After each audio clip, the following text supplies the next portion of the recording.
the 3rd of July. Sensational news. Explosion in Moscow. A strike against the FSB. Boom. Wow, that's truly absolutely unbelievable. The head of the FSB has been eliminated in Moscow. A new special operation by the intelligence services. More and more, and then they move the car away. Ukrainian intelligence agencies are carrying out brilliant special operations to eliminate top Russian military officials. The first Deputy Commander of Russia's Black Sea Fleet, Major General and Deputy Commander-in-Chief of the Russian Navy, Mikhail Gudkov, has been eliminated in the Kursk region.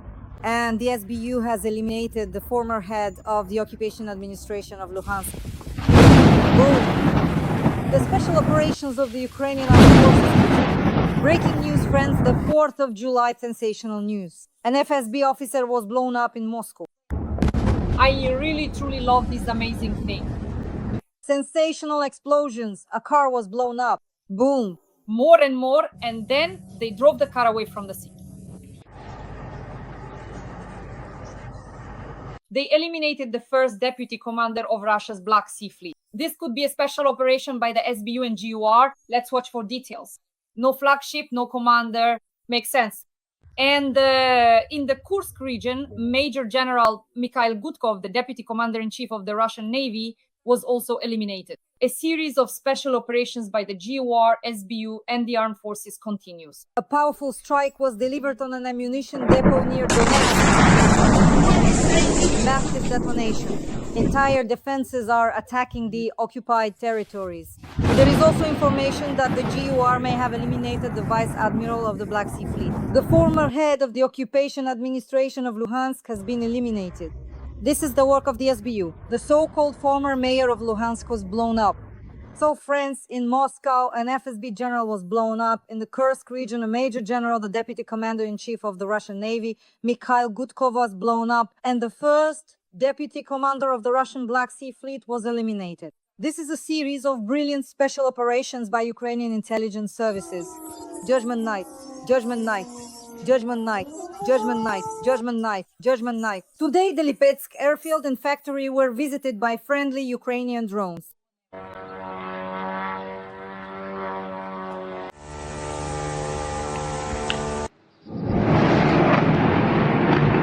Drones are massively attacking Lipetsk, the Moscow region, and Moscow.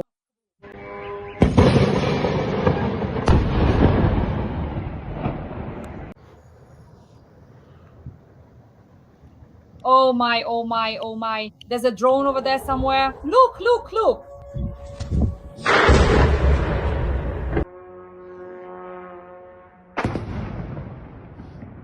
We will discuss the brilliant special operation by the SBU, Armed Forces of Ukraine, and GUR with top analyst Oleksandr Demchenko now.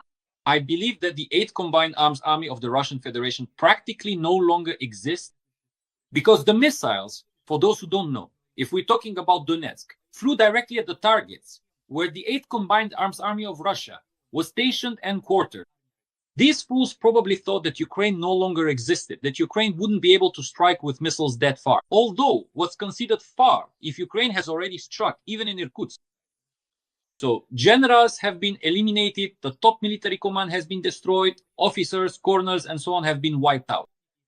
The entire leadership of the 8th Combined Arms Army, the Russian army, has been decapitated. There's no one left.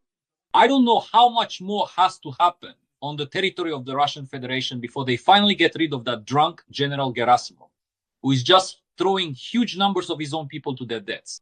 First, well, Putin doesn't care. And second, during his time, they already took Kursk. And during his time, 41 planes were destroyed. The Crimean Bridge was blown up. And now they've just gone and wiped out an entire army, the 8th Combined Arms Army of Russia in Donetsk.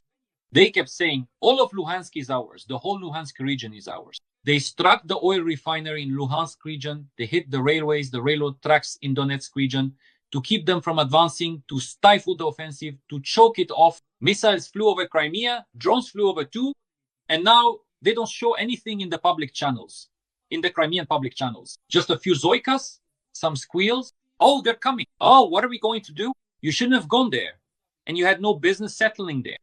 What the hell did you come there for? To take someone else's land, occupiers. That's it. And the Crimean Bridge is always a problem. There's still just a trickle left there. No one comes, no one can leave. They've pickled it, pickled it.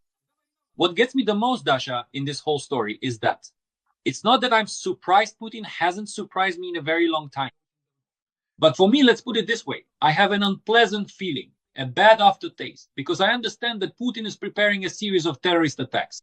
In the coming days and weeks, there will be a large series of terrorist attacks. I told you about the terrorist attacks before May 9th. There was Bryansk, there was Kursk, there was Voronezh. A huge number of civilians were killed, civilians by Putin and the FSB. I'm saying it once again now. In the coming days and weeks, there will be a series of terrorist attacks all across Russia, most likely in Moscow, and possibly in other central or important regions or cities of the Russian Federation. What do I mean by that? Well, if you noticed, recently Vnukovo airport was almost destroyed. So a Russian anti-missile shot down a Ukrainian drone, which wasn't actually heading for Vnukovo, it was flying toward military targets, but the anti-missile shot it down. That drone fell right into the courtyard, basically, of the airport into the area near the airport. People weren't evacuated. The plan is a cover-up. So obviously there are no takeoffs, no landings, all flights are canceled, everything is at a standstill, the information boards aren't working. But thousands of people are stuck there waiting inside the airport ground. They're not being evacuated, nothing is being done with them. The airport is blocked off, everything is closed, the area is sealed, buses aren't running. That's it. They're ordinary Moscow civilians. So it seems they were probably preparing a strike, the destruction of thousands of people right there on the spot, so they could later blame it all on Ukraine. But why? Congratulations. The 1st of July is a holiday for Putin, though. You know what it's called? As. In Ukrainian, it's Sraka. In Russia, the 1st of July is As Day. Tariffs are going up by 40 to 45%. If you take all the federal and regional and city tariffs and add them up, you can sum up the housing and communal services tariffs. Taxi drivers revolt. Every third taxi driver did not show up for work. Gazprom minus $1 trillion. Bankrupt. Who will pay? An ordinary Russian citizen. They have a disaster. They call it a recession. In Russian, it sounds like a but. And now, Vladimir Putin has no money for the war. And everyone is saying this, and everyone knows it. Nabiulina knows it, and Siluanov knows it. Even Sekin and Patrushev know that there is no money left for the war. And Putin knows it too. So what should be done now? I predict what needs to be done. To intensify, to escalate on the one hand, to focus on the Belarus and southeastern directions, just to show at least some victories, to sell at least something to their own plebs. And the second thing, of course, is to make the contract army in Russia cheaper or abolish it altogether, shifting everything to a mobilization footing. Mobilization? Why pay this cannon fodder, which will be wiped out here in 3 weeks anyway, and turn into disgusting, occupying, stinking humus for Ukrainian soil? If you can do the same thing without paying them, why not? So now they are preparing mass terrorist attacks. A series of attacks all across Russia. I don't know what will be burning. Will the Yaroslavsky Central Station or some other station in Russia be set on fire? Will a department store burn? Will there be explosions in the metro? I don't even know what will happen. Will they blow up Ostankino together with Ernst to hell? I don't know. But I understand perfectly well that from Luzhniki to Preshistenka, from Preshistenka to I don't even know to Kashirka, absolutely everything will be burning, because Putin now needs to escalate to mobilize the population and throw them in again. He's going all in. This is his last desperate push, because there's no money left. Few people notice, but this is important news that just came out. Yes. Abramovich suddenly pulled all his money out of Connecticut in America and is now selling his steel plants. He invested $5 billion there. $5 billion. $5 billion 200. That's the minimum estimated value. He's selling them now for $50 million. Attention, what happened? I'll explain what happened. Putin was given a clear signal that there would be sanctions. Patrushev or someone else flew to Washington and spoke with Trump's people. And they were told to get their money out, because soon they'll be hitting hands, legs, and cheeks.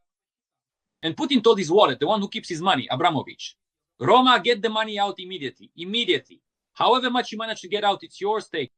Roma arranged for 50 as an advance and 450 as a severance, but spread out over several months. But whether Roma will manage to formalize it all in time or not is unclear. 90%, 95% losses on just one business. The entire Evraz group is moving to Moscow.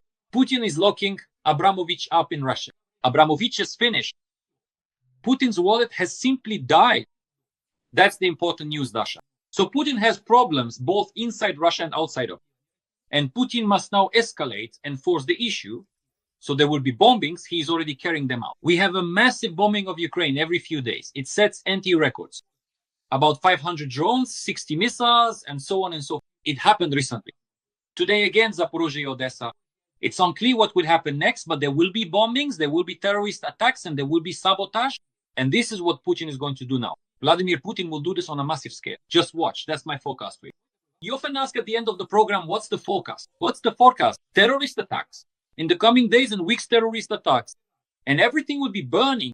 A person who was capable of destroying buildings with living, ordinary civilians inside, who could blow up and terrorize the Moscow metro 4 times, who could simply go and destroy a neighboring country like Fate is capable of anything.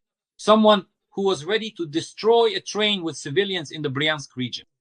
He is ready to do anything now. He has no other option. Now he will start dropping ballast.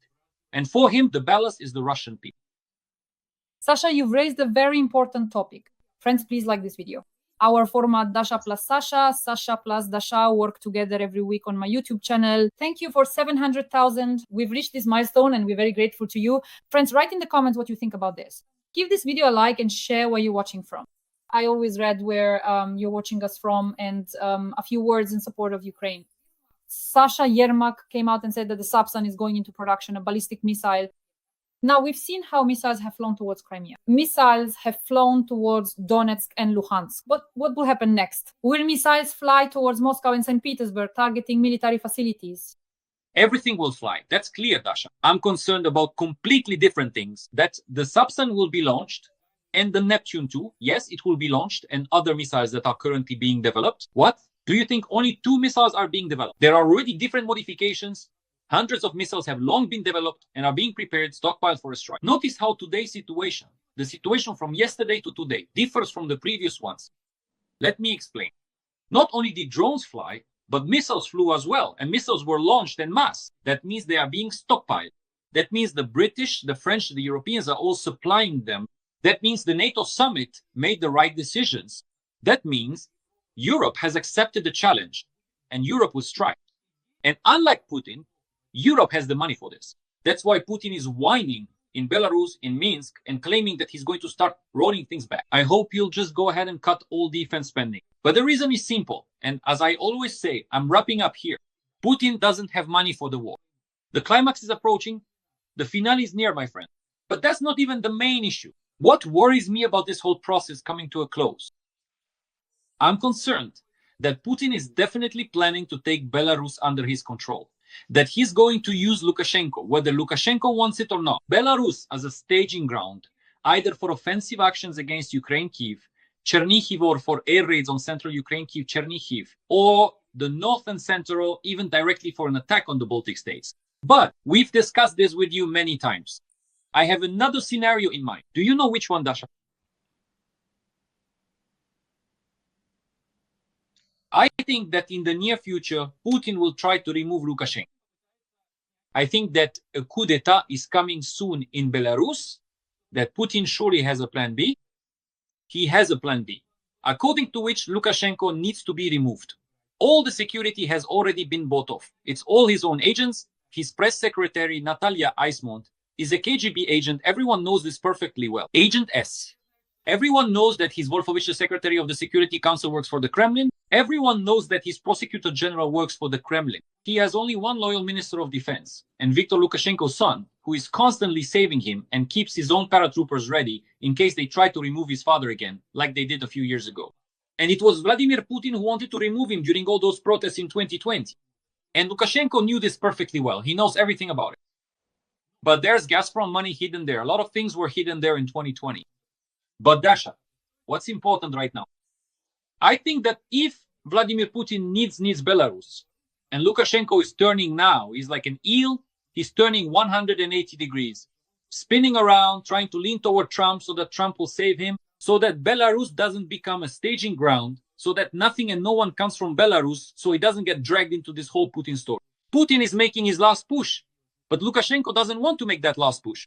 It's better for Putin to make his last push and end up somewhere in the ground during that push than for Lukashenko to do it, you see? For Lukashenko, it's important to outwait, outlast, and ultimately survive Putin. because he knows that in the end, only one will be left standing. So Putin wants to be the only one left in the end without Lukashenko, and to put his own protege in that place, his own man, another colonel or lieutenant colonel, not from Belarus, but from Russia. But Lukashenko doesn't want that. But since the situation is now extremely urgent, since Vladimir Putin needs a Belarusian foothold, needs Belarusian territory, needs this war, needs escalation and the acceleration of everything and everyone. I keep talking about this tirelessly. He needs to get rid of Lukashenko. If Lukashenko says, sorry, all I have for you is bread and potatoes. Bread and potatoes, nothing else. For this very reason, Vladimir Putin will most likely try to either squeeze Lukashenko to the limit, and if that doesn't work, he'll try to remove him. And there is only one way to remove him. We all know perfectly well what that is: elimination. That's why the security is bought, everyone is bought, and Lukashenko knows this perfectly well. He understands all the risks, weighs all the risks, and he is preparing for a confrontation with Putin. For Ukraine, it is important that Putin does not touch or destroy Lukashenko right now, no matter what kind of person Lukashenko is. That is what matters right now.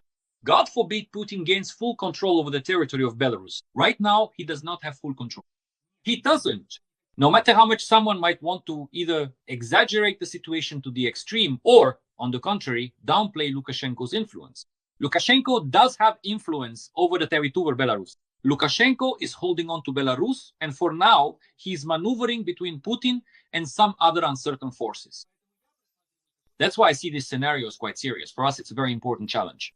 It's crucial to keep an eye on this right now, in these very moments. You've raised a very important issue.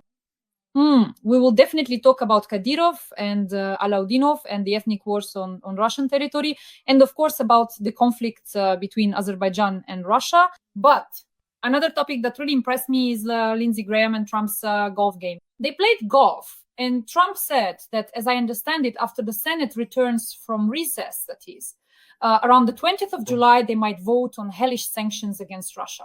And now, pay attention, what will Putin do before the 20th of July? Will he somehow try to persuade Trump not to make this decision so that the Senate doesn't pass it, or will they go ahead and pass it anyway?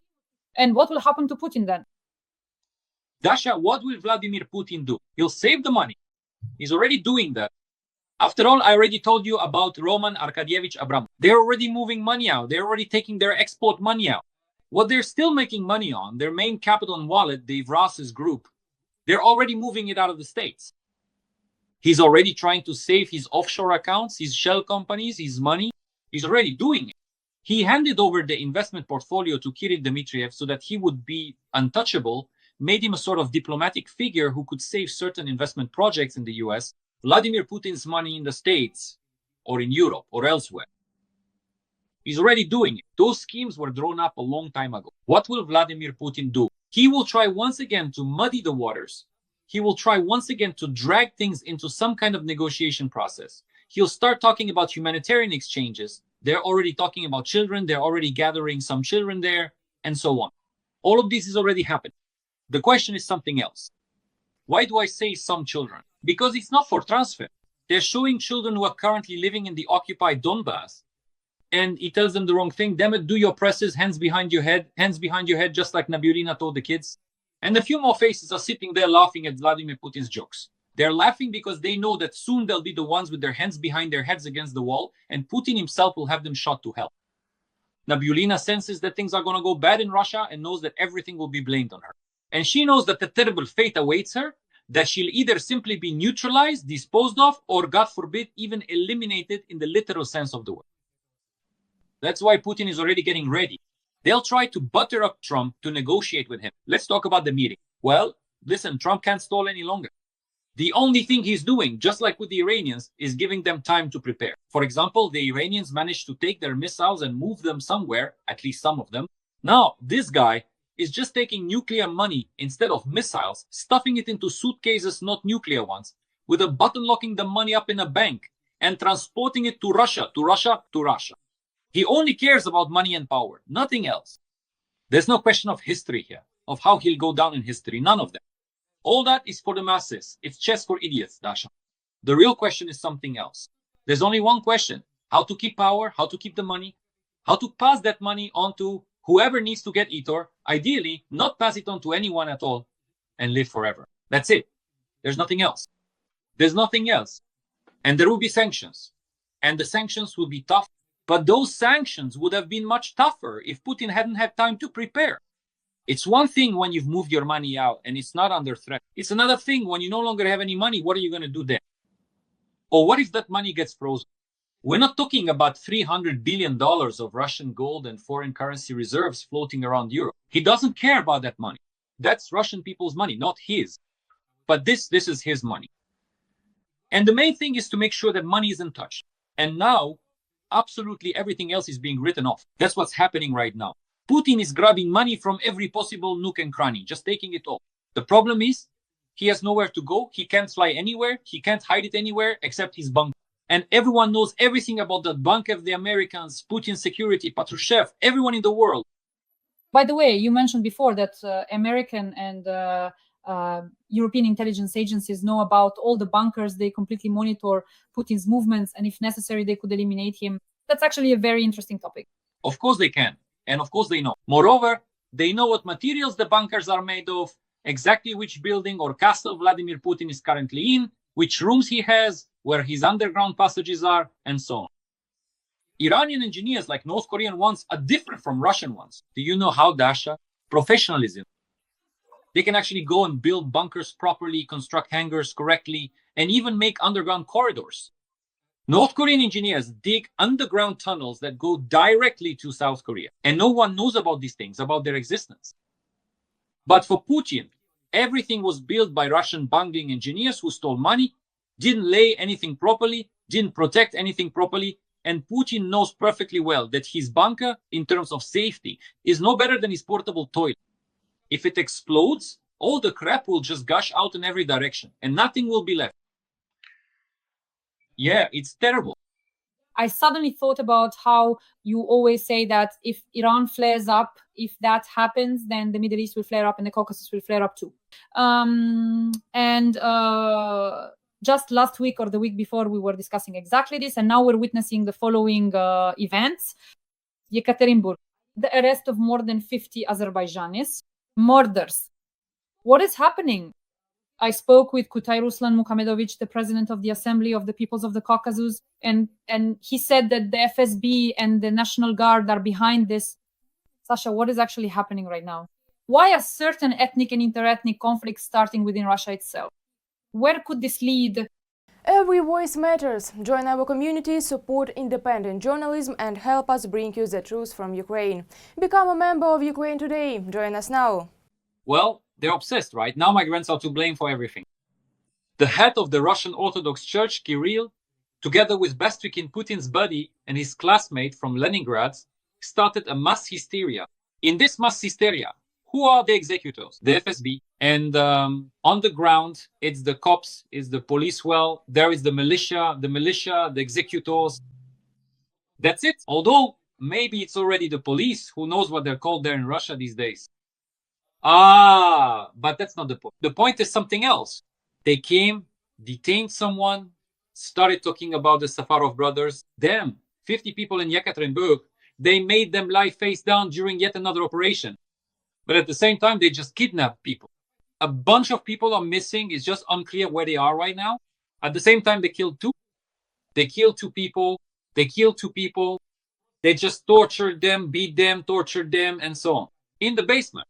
They killed them, beat them to death. It's unclear how exactly and how much they were beaten or what else was done to them. Now the bodies have been brought to Baku, to Azerbaijan. 2 bodies. There's hysteria there. They start beating people. It's clear that this is also revenge against Azerbaijan. Oh, so the plane was shot down. We shot down the plane. Are we supposed to apologize now? Who do you think you are that we should apologize to you? Some Caucasians, some Ukrainians, some Belarusians, some Moldovans. We are great. We are Russians. The whole country is in shit. But we are great. And that greatness is God knows where now. And even that was all built by foreigners. Italians, Portuguese, Jews, French, Germans, and so on down the list. But they killed 2 people. What does Aliyev do? He slapped them in the face. He gave Putin and everyone else a resounding slap in the face. The plane, they bought their way out. But now what can you do? You can't buy your way out. There's no way to buy your way out now. because that's it. This is already the second incident. They captured 2 FSB agents. So what's the essence of the situation? They've now taken 2 FSB agents, actual FSB officers who, under the guise of being journalists with press credentials, propagandists, Sputnik Azerbaijan, Sputnik Russia, were working there in Baku. Yes, 2 FSB agents. Dasha, this has never happened before. Never before has anything like this happened, where in the territory of post-Soviet countries, at least in Central Asia or the Caucasus. Ukraine is a separate story. In Central Asia or the Caucasus, they would detain, twist the arms off, send to prison, and try to deport 2 FSB agents. And they exposed these 2 FSB officers. By the way, as I saw, over the course of a year, one of them received 2 million and the other more than 1 million. What kind of journalist, excuse my language, please bleep that out. What kind of journalists are these who get paid that kind of money? Especially for Azerbaijan. That's quite a decent amount. You could live pretty well on that. Dasha. So what kind of propagandist journalists must these be? I don't know what will happen next, but with this kind of approach, soon Aliyev will grab Margarita Simonian by the scruff, kidnap her, and send her to a sharashka if Putin doesn't get the message any other way. And I suspect that the situation is only going to get worse. In other words, both Baku and Moscow have dug in their heels. Putin doesn't want to apologize, and Aliyev doesn't want to swallow it, and he won't. Aliyev has Turkey behind him. They have a joint army. And if Ankara and Baku want to, they could completely reshape all of Central Asia and the entire Caucasus. And it would be very difficult for Putin, even without Iran. They could easily handle it themselves. Now imagine the Turkish army suddenly appearing in Crimea out of nowhere. Where will the Black Sea fleets of the Russian Federation be if Erdogan enters there under the guise of peacekeeping? Putin loves peacekeepers after all. So, little green man, Turkish little man will come in. Red little man with a crescent moon, what will he do? Where will his Black Sea fleet be? Where will all his occupiers be? Where will his army be stationed? What will happen to the Crimean bridge then? What will happen to the Crimean bridge if Malyuk hands explosives over to Erdogan? You see, we're talking about all these things, Dasha, but the most remarkable thing about this situation is the following. They came in, they entered, and anything could have been involved in crime. All these people, they could have worked somewhere. It could have been an organized crime group. They could have been legal. They could have been ordinary civilians. We have no idea what it was. They came into people's homes and killed. They killed and tortured. That's the most important thing. It doesn't matter what was going on there, what the background was. They came in, killed, tortured, and there was an order from above. They would never have done this if there hadn't been an order from above. If there hadn't been an order from above, the Tajiks were taken after Kro. After Krokus Tiki, they were tortured. There was an order from above. These ones were taken, tortured, and killed. There was an order from above, and Putin bears responsibility for this. And Bastrikin bears responsibility. And all those people who stirred up this migrant hysteria. Now, migrant children aren't allowed to live in Russia at all if they're not studying, if they don't pass the unified state exam, that damn thing, if they don't participate in this whole stupid system. Sasha, it's just mass hysteria. And in reality, it's not just repression. It's a huge wave. It's a massive, bloody, repressive machine that's been set in motion. And now they're going to try to do everything in parallel in order to hit all the former republics very hard and harsh. Notice, Dasha, this is the last thing I'll say. Right now it's Azerbaijan. They've started, and now in the State Duma, all these Zatulins are saying Azerbaijan is next. That's our territory. Azerbaijanis are basically Russians, just a different kind of Russians. Turkey has nothing to do with them, no significance, no connection. That's what they're already saying over there. But Dasha, they already struck Kazakhstan with a drone. They launched drones at Kazakhstan, and it was the Russian Defense Minister Belousov and the Chief of the General Staff Gerasimov who ordered the launch, saying it was Ukrainian. The drones flew toward Kazakhstan. I think Tokayev is just in shock, to put it politely, from this whole situation. Lukashenko had just shared a loaf of bread with Putin. And then, bam, Russian drones are suddenly flying over Kazakhstan. So what kind of signal is that? It's another signal, and you belong to us too. In other words, he's already losing his mind. Let me explain the reason. There's only one reason. There's no money left for Ukraine. At this point, whatever happens, happens, especially after Trump's sanctions. So now, at least in his mind, he's starting to wind things down. But he needs a constant war. Kazakhstan, well, that's still a questionable story. There's China over there. With Azerbaijan, there's Turkey. But he needs to pick a victim who's next Now it's Armenia. There's hysteria there. The Orthodox Church, you send your oligarch agent there. You're trying to destroy him. He's looking for a victim. He's searching for where to start another war and conquest. Right now. And soon he'll open a second front. I was just about to add, when you mentioned it, Mardan literally made a statement yesterday that he's packing up a Russian city, and it's time to start the special military operation. Exactly. There you go. They're already preparing for something. They still can't forgive Aliyev for how he slapped them around during the Karabakh situation. They can't forgive Aliyev for the fact that Putin had to ask him for forgiveness. They can't forgive Aliyev for simply turning toward Ukraine. And now imagine, Dasha, we're talking about Turkish troops. Erdogan is pulling everyone up. Azerbaijan and Turkey are two important countries through which all the sanctioned goods pass into Russia.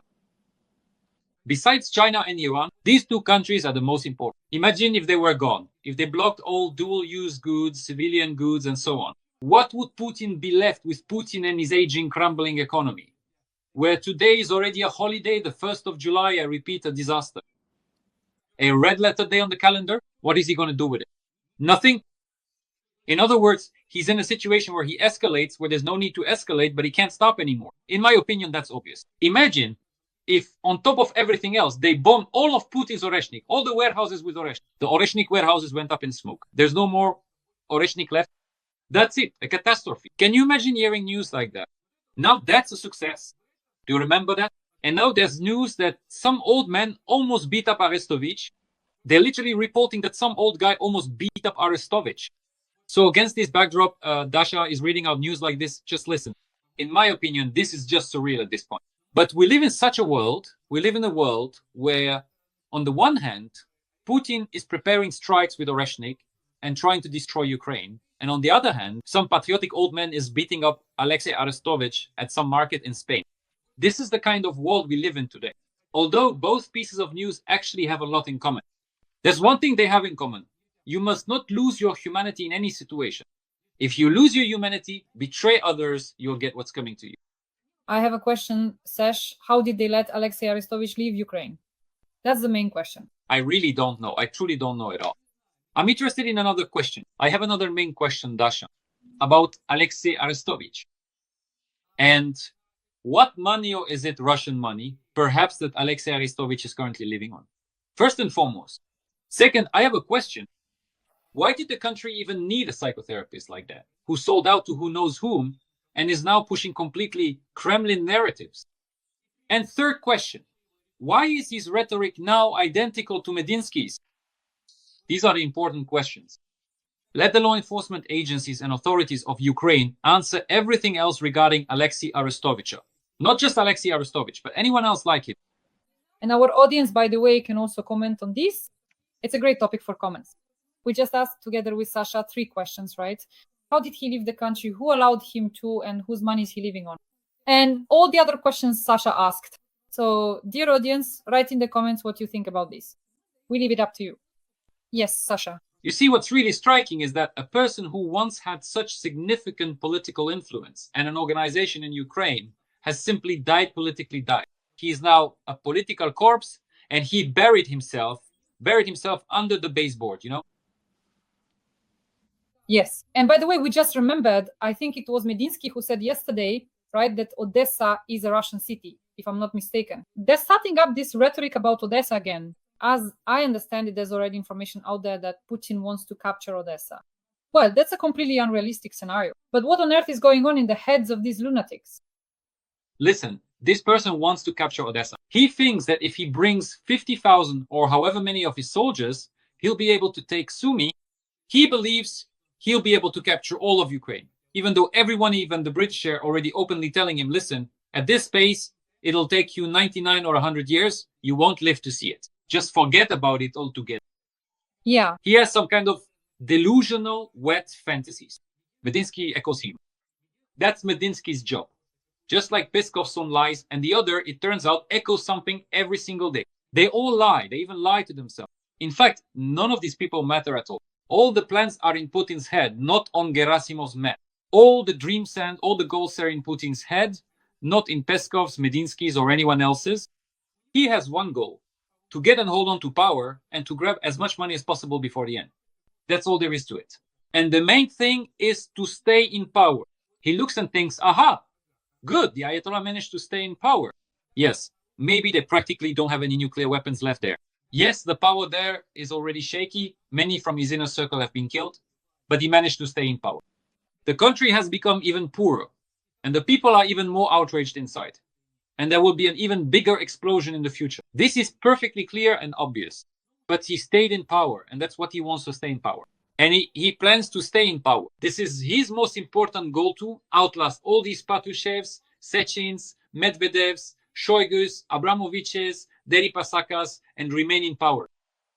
And if necessary, he'll poison or send to Siberia in train cars everyone who disagrees with the party's policy, or rather with his policy. Sasha, while analyzing, I wanted to ask you something. I don't understand what's going on between the representatives of Chechnya and the Ministry of Defense. What is this situation where near Belgorod, Kadyrov's men beat up a military policeman, forcing Gubarev to go after Laudinov? Why did Adam Kadyrov suddenly get married so abruptly? Is this connected to the fact that Chechnya will soon have a new leader? What do you think is happening between the Ministry of Defense and the Kadyrovites? And why did Ramzan Kadyrov suddenly disappear while his son met with Putin before the wedding? What's going on? There's another attack on Kadyrov happening. And Kadyrov, on the other hand, is simply using this meeting between Putin and his son to show everyone, calm down. Power will remain with my clan, no matter what the situation is. Putin has supported me. That's it. Everyone calm down. And the Ministry of Defense is saying, shut up. And those in the FSB who are unhappy are just quietly grumbling to themselves. And those who are helping Kadyrov, on the other hand, for example, the first deputy director of the FSB, they're actually rubbing their hands in anticipation. In fact, they're quite pleased about it. So right now, the situation is extremely simple. They've shown the son, they've married off the son. He's the future heir. As for Kadyrov himself, we don't really know what condition he's in, but that's it. For now, power remains with Kadyrov. This is a signal to the elite. And immediately, everyone is congratulating the son. Volodin congratulates him, Peskov congratulates him, the entire elite sends their congratulations. Why are they congratulating him? Because it's obvious that yes, Putin has placed his bet on him, but not for right now. There's also the issue of age after all. I think Adam Kadyrov is only 17. On top of that, these are questions related to strengthening his position, his clan, and so on. Kadyrov's father will do everything to ensure that power passes to his clan, his sons, his family, his closest circle. He doesn't care about anything else, but he's preparing escape routes. I don't know for whom, for himself, for his close ones. And just like Lukashenko, he's now sending money to Saudi Arabia and the United Arab Emirates. That's clear, right? In other words, he's making himself a parachute, a backup airfield in case something happens to Putin. If Putin bails, if Lubyanka wins, or the Minister of Defense wins, this war he has a lot of enemies. He's basically only protected by the National Guard, specifically by Zolotov. With the FSB, he has completely different relations, both contact and contract. Some support him, some don't, and so on. That's why we saw yet another signal that, yes, the future belongs to me. The future belongs to my family. My successor is my son. Putin gave his support. Shut up and keep your nose out of it. I'm not interested in you anymore. And everyone saw this and started congratulating and supporting him. Does this mean that the infighting and some kind of internal struggle between the security forces and Kadyrov will stop? That the FSB or the Ministry of Defense will stop launching drones over Chechnya, over gas stations? Number. Does this mean that Kadyrov will stop playing his own game and stay out of situations where he doesn't need to be involved? Well, for example, he won't accidentally fail to notice Ukrainian concentrations or Ukrainian groupings in this or that direction again. No, it doesn't mean that.